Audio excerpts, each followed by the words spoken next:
ನೋಡ್ರಿ ಮಧ್ಯಾಹ್ನ ಅಡ್ಗಿಗೆ ಏನ್ ಮಾಡ್ಲಿ ಅಂತ ಯೋಚನೆ ಮಾಡ್ತಿರ್ತೀರಿ. ಅಂತವ್ರ ಏನೈತ್ಲೆ ಈ ಥಾಲಿ ಮಾಡಿದ್ರಂದ್ರ ಬಾರಿ ಬೆಸ್ಟ್ ಅನಸ್ತೈತ್ರಿ. ಮನಿಗ್ ಯಾರ ಸಂಬಂಧಿಕರು ಬಂದ್ರ ಹೊಸಬ್ರು ಬಂದ್ರ ಅವ್ರಿಗೆ ಈ ತರ ಥಾಲಿ ನೀವು ಮಾಡಿಕೊಟ್ರ ನಿಮ್ಮ ರುಚಿ ಅಂತೂ ಕೈ ರುಚಿ ಯಾವತ್ತೂ ಅವ್ರು ಮರೆಯೋದೇ ಇಲ್ರಿ. ಅದನ್ನ ಯಾವ ರೀತಿ ಮಾಡೋದಂತ ಹೇಳ್ತೀನಿ. ಅದಕ್ಕಿಂತ ಮೊದಲು ನಿಮ್ಗೆ ಪ್ರಿಯಾಸ್ ಕಿಚನ್ಗೆ ಸ್ವಾಗತ. ಇಲ್ಲಿ ನೋಡ್ರಿ ಈ ಥಾಲಿ ಮಾಡಾಕ ಸ್ಟಾರ್ಟಿಂಗ್ ಇಲ್ಲಿ ಬಾಣ್ಲಿ ಒಳಗ ಒಂದ್ ಸ್ವಲ್ಪ ಏನೈತ್ಲಾ ಎಣ್ಣೆ ಕಾಯಕ್ಕಿಟ್ಟಿದ್ವು, ಸ್ವಲ್ಪ ಸಾಸಿವೆ ಹಾಕಿದ್ವು. ಸಾಸಿವೆ ಆದ್ಮೇಲೆ ನೋಡ್ರಿ ಒಂದ್ ಸ್ವಲ್ಪ ಈರುಳ್ಳಿ ಸೇರ್ಸಾತಿವು. ಈರುಳ್ಳಿ ಸೇರಿಸಿ ಇದನ್ನ ಚೆನ್ನಾಗಿ ಫ್ರೈ ಮಾಡ್ಕೋಬೇಕ್ರಿ. ಅಷ್ಟು ಎಲ್ಲ ಈರುಳ್ಳಿ ಸ್ವಲ್ಪ ಕೆಂಪು ಬಣ್ಣಕ್ಕೆ ಬರಬೇಕು, ಅಲ್ಲಿ ತನ ಇದನ್ನ ಚೆನ್ನಾಗಿ ಫ್ರೈ ಮಾಡ್ಕೋರಿ. ಫ್ರೈ ಮಾಡ್ಕೊಂಡ್ಮೇಲೆ ಇದಕ್ಕೆ ಏನೈತ್ಲ ಟೊಮೆಟೊ ಸೇರಿಸ್ರಿ. ಟೊಮೆಟೊ ಸೇರಿಸಿದ್ಮೇಲೆ ಮತ್ತೊಂದು ಸ್ವಲ್ಪ ಚೆನ್ನಾಗಿ ಮಿಕ್ಸ್ ಮಾಡ್ಕೋರಿ ಇದನ್ನ. ನೋಡ್ರಿ ಈ ಥಾಲಿ ಅಂತೂ ಬಾರಿ ಅಂದ್ರೆ ಬಾರಿ ಬೆಸ್ಟ್ ಆಕೈತ್ರಿ. ಹೊಟ್ಟೆ ತುಂಬ ಊಟ ಮಾಡ್ಬೋದ್ರಿ. ಈ ತರ ಥಾಲಿ ನೀವು ಮಾಡಿದಂದ್ರೆ ಮನಿ ಮಂದೆಲ್ಲ ಫುಲ್ ಖುಷಿ ಆಗಿಬಿಡ್ತಾರಿ. ನೋಡ್ರಿ ಈ ತರ ಇದನ್ನ ಚೆನ್ನಾಗಿ ತಿರ್ವಾಡ್ಕೋಬೇಕ್ರಿ. ಅದಾದ್ಮೇಲೆ ಇದಕ್ಕೆ ಏನೈತ್ಲ ಒಂದು ಸ್ವಲ್ಪ ಖಾರದ ಪುಡಿ ಹಾಕತ್ತೀವಿ. ನೋಡ್ರಿ ಖಾರದ ಪುಡಿ ಹಾಕಿ ಚೆನ್ನಾಗಿ ಮಿಕ್ಸ್ ಮಾಡ್ಕೋಬೇಕ್ರಿ. ಮತ್ತ ಪೂರ್ತಿ ಎಲ್ಲ ಮಿಕ್ಸ್ ಮಾಡ್ಕೊಂಡ್ಮೇಲೆ ಇದಕ್ಕೆ ಏನೈತ್ಲ ಇವಾಗ ನೋಡ್ರಿ ಒಂದು ಸ್ವಲ್ಪ ಅರ್ಶಿನ ಪುಡಿ ಸೇರ್ಸಾತೀವ್ರಿ. ಅದಾದ್ಮೇಲೆ ನೋಡ್ರಿ ಒಂದು ಸ್ವಲ್ಪ ಗರಂ ಮಸಾಲ ಆದ್ಮೇಲೆ ಏನು ಹಾಕೋದಂದ್ರೆ ಬದ್ನಿಕಾಯಿ ತಂದ ಹಾಕತ್ತೀವಿ. ನೋಡ್ರಿ ಈ ಮೆಥಡ್ ಒಳಗೆ ನೀವು ಬದ್ನಿಕಾಯಿ ಮಾಡಿದ್ರೆ ಅನ್ಕೋರಿ ಬದ್ನಿಕಾಯಿ ತಿನ್ನಂಗಿಲ್ಲ, ನನಗೆ ಬದ್ನಿಕಾಯಿ ಅಂದ್ರನ ಇಷ್ಟ ಇಲ್ಲ ಅನ್ನೋರ ಇಲ್ಲ ನಂಗೆ ಇನ್ನೊಂದು ಸ್ವಲ್ಪ ಬದ್ನಿಕಾಯಿನ ಬೇಕಂತ ಹೇಳಿ ನಿಮ್ಮ ಕಡೆ ಬದ್ನಿಕಾಯಿನ ಮಾಡಿಸ್ಕೊಂಡು ತಿಂತಾರೋ ಅಷ್ಟು ಬಾರಿ ಬೆಸ್ಟ್ ಆಕೈತ್ರಿ. ಈ ಮೆಥಡ್ ಒಳಗೆ ನೀವು ಟ್ರೈ ಮಾಡಿ ನೋಡ್ರಿ ಒಂದ್ಸರ್ತಿ. ನೋಡ್ರಿ ಈಗ ಬದ್ನಿಕಾಯಿ ಈ ಮಸಾಲೆ ಒಳಗೆ ಹಾಕಿ ಪೂರ್ತಿ ಎಲ್ಲ ಚೆನ್ನಾಗಿ ತಿರ್ವಾಡ್ಕೋಬೇಕ್ರಿ. ಇದನ್ನ ಈ ರೀತಿಯಾಗಿ ಅಷ್ಟು ಬದ್ನಿಕಾಯಿ ಹೊಳಿಗೆ ಮಸಾಲೆ ಹತ್ತುವಂಗ ಪೂರ್ತಿ ಚೆನ್ನಾಗೆ ಎಷ್ಟೊತ್ತಕತ್ಲೆ ಅಷ್ಟೊತ್ತು ನೀವೇನೈತ್ಲ ಒಂದು 3-4 ನಿಮಿಷ ಎಣ್ಣೆ ಒಳಗನ ತಿರ್ವಾಡ್ಕೋಬೇಕ್ರಿ. ಅದಾದ್ಮೇಲೆ ನೋಡ್ರಿ ಇದಕ್ಕೊಂದು ಸ್ವಲ್ಪ ಕೊತ್ತಂಬರಿ ಸೊಪ್ಪು ನೋಡಕ್ಕೂ ಚಂದ ಅನಿಸ್ತತಿ, ಬಾಯಾಗ ಟೇಸ್ಟ್ ಕೊಡ್ತತಿ. ರುಚಿಗೆ ತಕ್ಕಷ್ಟು ಉಪ್ಪು ಹಾಕಿದೀವ್ರಿ. ಅದಾದ್ಮೇಲೆ ಒಂದು ಸ್ವಲ್ಪ ಸಕ್ರೆ ಹಾಕಿ ನೀವು ಮಿಕ್ಸ್ ಮಾಡ್ಕೋಬೇಕು. ನೋಡ್ರಿ ಈ ಥರ ಪೂರ್ತಿ ಚೆನ್ನಾಗಿ ಒಂದು 3-4 ನಿಮಿಷ ತಿರ್ವಾಡಿದ್ಮೇಲೆ ಇದಕ್ಕೆ ಏನೈತೆ ಒಂದು ಸ್ವಲ್ಪ ನೀರು ಹಾಕಿಬಿಡ್ಬೇಕ್ರಿ.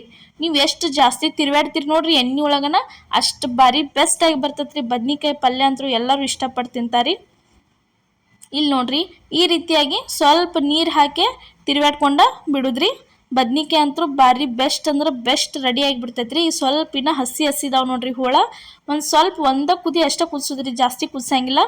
ಕುದಿಸಿದ ತಿನ್ನೋರ ಸ್ವಲ್ಪ ಜಾಸ್ತಿ ಕುದಿಸ್ರಿ, ಹಸಿ ಬಿಸಿ ತಿನ್ನೋರ ಈ ಥರ ಒಂದು ಸ್ವಲ್ಪ ಮಾಡಿದ್ರಂದ್ರೆ ಮುಗಿತ್ರಿ. ನೋಡ್ರಿ ಬದ್ನಿಕಾಯಿ ಅಂತೂ ಇವಾಗ ರೆಡಿ ಆಯ್ತು ಮಸ್ತ್. ಬದ್ನಿಕಾಯಿ ಐತಂದ್ರೆ ಅದ್ರ ಜೊತೆ ರೊಟ್ಟಿ ಇರಬೇಕು, ಚಪಾತಿ ಇರಬೇಕು, ಯಾವ್ದ್ರಾಗ ಒಂದು ಇರಬೇಕಲ್ಲ ರೀ. ಅದಕ್ಕೆ ಏನಾಯ್ತಲ್ಲ ಚಪಾತಿ ಮಾಡಿ ತೋರ್ಸಾತೀವಿ ನೋಡ್ರಿ ನಿಮ್ಗೆ. ಮಧ್ಯಾಹ್ನ ಊಟಕ್ಕೆ ಬಿಸಿ ಬಿಸಿ ಚಪಾತಿ ಜೊತೆ ಬಿಸಿ ಬಿಸಿ ಬದ್ನಿಕಾಯಿ ಇದ್ರ ಅಂತೂ ಹೊಟ್ಟೆ ತುಂಬಾನ ಊಟ ಮಾಡ್ತಾರ್ರಿ.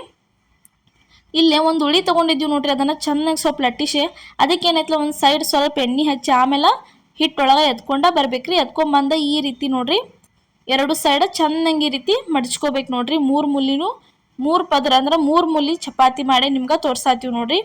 ಈ ರೀತಿ ನೋಡ್ರಿ ಸ್ವಲ್ಪ ದೊಡ್ಡದು ಮಾಡ್ಕೋಬೇಕ್ರಿ. ಮಾಡ್ಕೊಂಡ್ಮೇಲೆ ಇದಕ್ಕೆ ಎಣ್ಣೆ ಹಾಕೋಬೇಕ್ರಿ. ಎಣ್ಣೆ ಹಾಕೊಂಡು ಈ ರೀತಿ ತಿರುವಿ ಹಾಕೊಂಡ ಈಗ ನೋಡ್ರಿ ಲಟ್ಸಕ್ಕೆ ಸ್ಟಾರ್ಟ್ ಮಾಡಿಬಿಡ್ಬೇಕು. ನೋಡ್ರಿ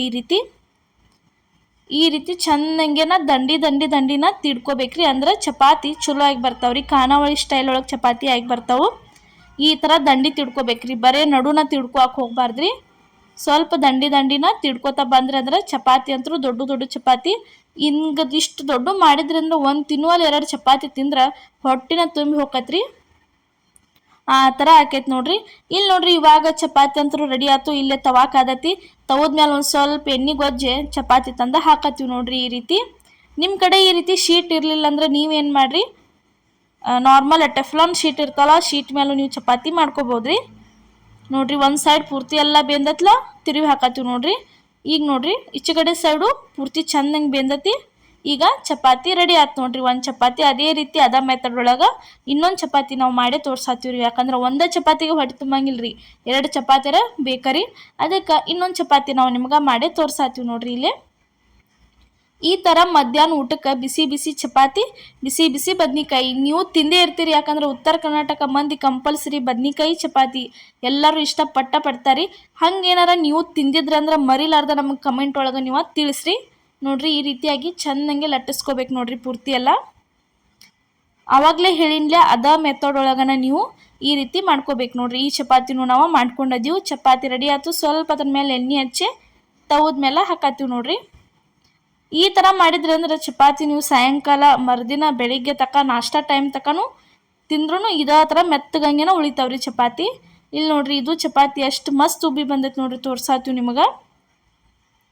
ಕೆಲವೊಬ್ರು ಚಪಾತಿ ಉಬ್ಬಂಗಿಲ್ಲ ಅಂತಿರ್ತಿರ್ಲ ನೋಡ್ರಿ ನಮ್ಮ ಚಾನಲ್ ಒಳಗೆ ಚಪಾತಿ ವಿಡಿಯೋ ಹಾಕಿವು ಪ್ರತಿಯೊಂದು ಚಪಾತಿನೂ ಉಬ್ಬಿಸೇ ತೋರಿಸಿದ್ವು ಫಸ್ಟ್ನೇ ವಿಡಿಯೋನ ಚಪಾತಿ ಐತ್ರಿ ಹೋಗಿ ಒಂದ್ಸಲ ನೋಡ್ಕೊಂಬರ್ರಿ ಇಲ್ಲಿ ನೋಡ್ರಿ ಚಪಾತಿ ಬದ್ನಿಕಾಯಿ ಪಲ್ಯ ಬಿಸಿ ಬಿಸಿ ಬದ್ನಿಕಾಯಿ ಪಲ್ಯ ರೆಡಿ ಆತ್ರಿ ಪ್ಲೇಟಿಗೆ ಹಚ್ಚಾತೀವಿ ನೋಡ್ರಿ ಇವಾಗ ಚಪಾತಿ ಹಚ್ಚಿದ್ವು ಅದಾದ್ಮೇಲೆ ನೋಡ್ರಿ ಇಲ್ಲೊಂಥರ ಪಲ್ಯ ಮಾಡಿದ್ವು ಆದ್ರೆ ನಿಮ್ಗೆ ಅದನ್ನ ಚಟ್ನಿ ಮಾಡಿದ್ವಿ ನಿಮ್ಗೆ ತೋರಿಸಿಲ್ಲ ನಾವು ಚಟ್ನಿ ಯಾವುದಂದ್ರೆ ಶೇಂಗಾ ಚಟ್ನಿ ಹಸಿ ಶೇಂಗಾ ಚಟ್ನಿ ಮಾಡೀವ್ರಿ ಡಿಫ್ರೆಂಟಾಗಿ ನೆಕ್ಸ್ಟ್ ವಿಡಿಯೋದಾಗ ಅದನ್ನು ತೋರಿಸ್ತೀವ್ರಿ ಮಾಡಿ ಇಲ್ಲೇ ಬದ್ನಿಕಾಯಿ ಪಲ್ಯ ಅದ್ರ ಜೊತೆ ಸ್ವಲ್ಪ ಏನೈತ್ಲ ಕೆಂಪು ಮೆಣಸಿನ್ಕಾಯಿ ಖಾರ ಅಂದ್ರೆ ಬೆಳ್ಳುಳ್ಳಿ ಖಾರ ನೋಡ್ರಿ ನಮ್ಮ ಮಂದಿಗೆ ಭಾಳ ಇಷ್ಟ ಅಲ್ಲ ರೀ ಅದ ಪ್ರತಿಯೊಬ್ಬರು ಎಲ್ಲ ಕಡೆ ಇದ್ದವರು ತಿನ್ನತ್ತಾರಿ ಇಲ್ಲಿ ಒಂದು ಸ್ವಲ್ಪ ಗುರೆಳ್ಳಿ ಹಿಂಡಿ ಹಚ್ಚಿದೀವ್ರಿ ಅದಕ್ಕೆ ಒಂದು ಸ್ವಲ್ಪ ಈ ಥರ ಎಣ್ಣೆ ಹಾಕೊಂಡ್ಬಿಡ್ಬೇಕ್ರಿ ಟೇಸ್ಟ್ ಅಂದ್ರೆ ಭಾರಿ ಬೆಸ್ಟ್ ರೀ ಒಂದು ಸ್ವಲ್ಪ ಈರುಳ್ಳಿ ರೀ ತಪ್ಪಲ್ ಉಳ್ಳಿಗಡ್ಡೆ ಅಂತೀವಲ್ಲ ಆದ್ರಿ ಅದಾದ್ಮೇಲೆ ಒಂದು ಕ್ಯಾರೆಟ್ ಇಟ್ರೆ ಮುಗಿತ್ರಿ ಬಿಸಿ ಬಿಸಿ ಮಧ್ಯಾಹ್ನ ಊಟ ಭಾರಿ ಮಸ್ತ್ ರೆಡಿ ಆಗೈತೆ ನೋಡ್ರಿ ಹೋಟೆಲ್ ಸ್ಟೈಲ್ ಖಾನಾವಳಿ ಸ್ಟೈಲ್ ಒಳಗೆ ಇವತ್ತಿನ ರೆಸಿಪಿ ಇಷ್ಟ ಆಗಿದ್ರೆ ಮರಿಲಾರ್ದ ಲೈಕ್ ಶೇರ್ ಕಮೆಂಟ್ ಸಬ್ಸ್ಕ್ರೈಬ್ ಮಾಡಿರಿ ನಮಸ್ಕಾರ.